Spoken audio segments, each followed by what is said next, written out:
చాలామందికి వివాహం ఎప్పుడవుతుంది తెలుసుకోవాలనిపిస్తుంది. మీ దగ్గర కనుక జాతక చక్రం ఉంటే అది కంప్యూటర్ జ్యోతిష్యం కావచ్చు, లేకపోతే ఎవరైనా చేసిన జాతక చక్రం కావచ్చు.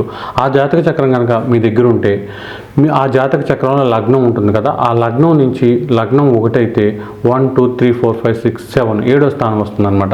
ఏడో స్థానం ఏ రాశి వస్తుందో ఆ రాశ్యాధిపతి కనుక, ఇప్పుడు సపోజు మేషలగ్నం అనుకోండి, ఏడో స్థానం తులారాశి వస్తుంది, శుక్రుడు అవుతాడు. అలా ఏ లగ్నమైనా మీకు ఏడో స్థానం ఏ రాశి వస్తుందో ఆ రాశ్యాధిపతి కనుక, ఇప్పుడు మనం ఇక్కడ 1 2 3 వేసుకెళ్తున్నాం కనుక ఒకటిలో కానీ, మీ లగ్నంలో ఒకటిలో కానీ, 4లో కానీ, 7లో కానీ, 10లో కానీ కేంద్రాలు అంటారనమాట.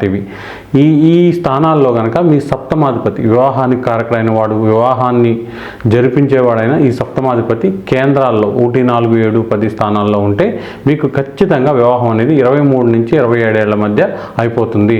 మీరు అనుకోకపోయినా సడన్గా వివాహం అయిపోయే అవకాశం ఎక్కువగా ఉంటుందన్నమాట.